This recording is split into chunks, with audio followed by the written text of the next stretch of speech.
Cal, 3-2 disappointment. How do you reflect on that? Really disappointed. This is a tough place to come. Good side we have a lot of respect for, that have made this place a real fortress and don't drop many points here, don't lose many games here. And the top sides have come here and struggled this season. You can deal with losing the game. You can come to Chorley and lose and you can do everything right. But when you're 2-0 up after 20-25 minutes, I think it particularly stings. So, not very happy. I'm probably more angry and frustrated at the Needham Market and the Oxford City results and the drop points in the build up to this game, because this result can happen, but it's a frustrating little spell for us now. What you put it down to? Getting beat or being 2-0 up, conceding 2 in 7 or 8 minutes. I'm not happy with the first goal. I spoke to the referee. If I'm wrong, if that isn't a foul on our goalkeeper, if as he goes to claim the ball there's no contact, because contact's a foul, that's the reality there, the laws of the game. But he started to chase decisions. He gets one wrong in our favour, by the way. They should have a free kick in our third, we counter, we get a free kick, he realises get it wrong, so he blows for an invisible push in the back, and then he's chasing, right, I need to level this up, and it just becomes people pleasing refereeing. It ruins the game. That none of their players have celebrated, no one on the side. It looks like a foul and they think it's a foul.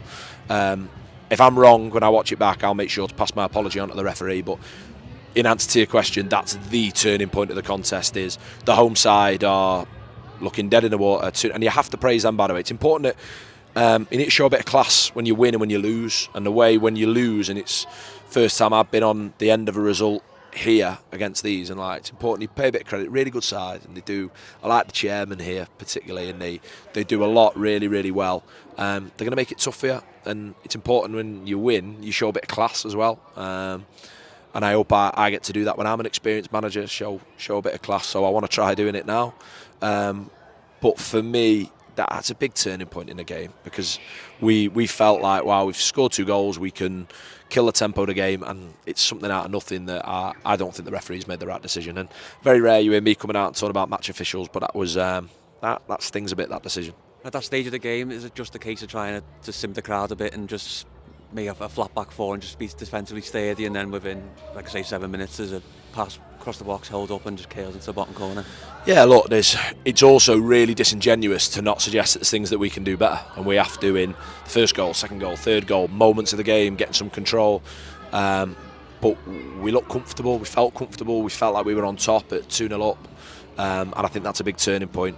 The bit that will really sting with me tonight is it's a goal from a set piece that we've seen so many times this season, and you get to a point where that's really difficult to try and deal with. So we've got to be honest about our performance, and I just thought we responded really well at 2 each, and I thought we came out to start the second half. You know they're going to put you under the pump. The emphasis is on them as the home side to win the game, and I thought they did that really well. But yeah, really frustrated. There's loads to do better, but I'd be being equally dishonest if I said to you that there wasn't some really pleasing aspects to our performance as well, some pleasing individual performances, and some stuff that if we can just get it right, some stuff to build on, that we will be on the right side of a result like this sooner rather than later. When you do go 2-0 up and it's 2-2, there will be question marks now over the attacking fluidity and the attacking prowess, and it's another game where Tom Pearce has scored 2. I asked this a few weeks ago about needing more from the attacking players. Just feel like that's starting to creep in a bit more now. The other side of it is you've scored 2 away from home, you should win. It's very rare that we've seen 2s and 3s against us, certainly in the calendar year. Very rare, especially rare in the second half of the season. So it's easy to point it, but when we come away and score 2 goals, I think we should be trying to win the game.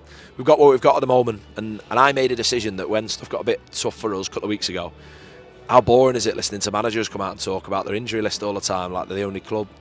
But when you run with the size of squad that we do, we've got 16 that come away to Chorley, one of the toughest places to come in the league, and we're naming young youth team players on the bench to make the numbers up.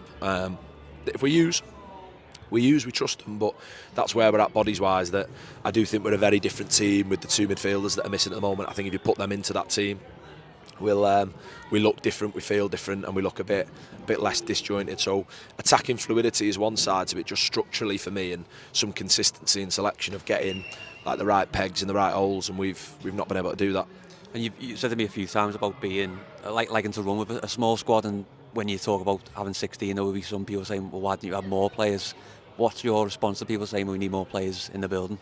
Or what can you do to build the numbers in the back?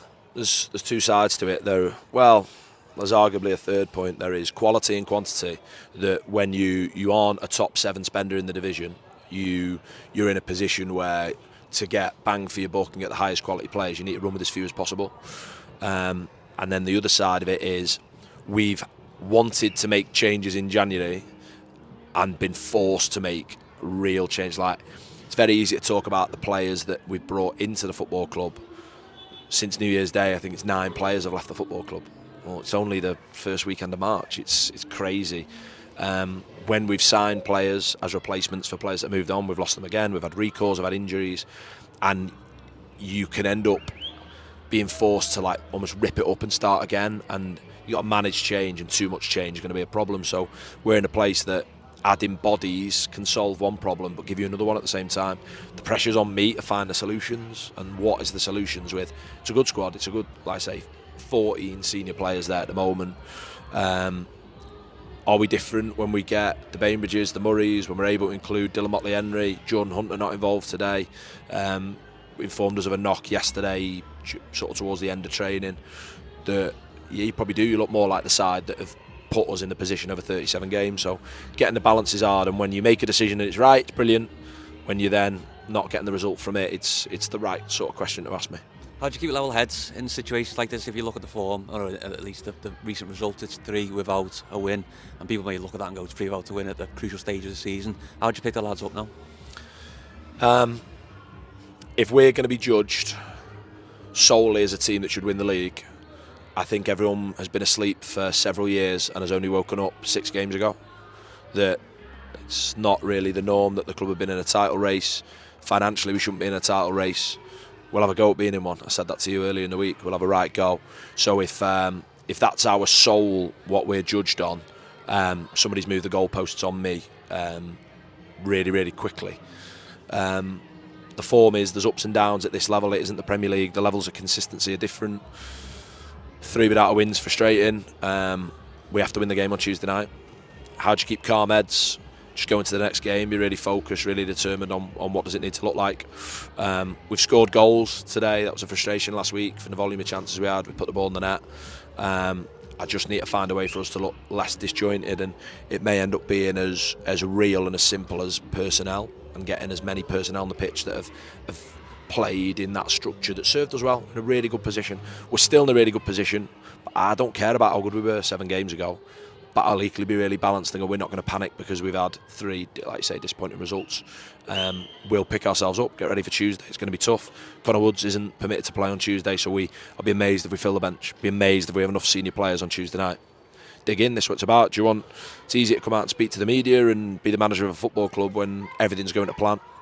If the board were offered this situation at the start of the season, it wouldn't be fair for me to speak for our brilliant supporters, brilliant backing again, that the club will be in this position going into the final 9 games of the season. I think everyone would have shook hands on it. The frustration is we've failed to kick on in what could have been a really good moment for us.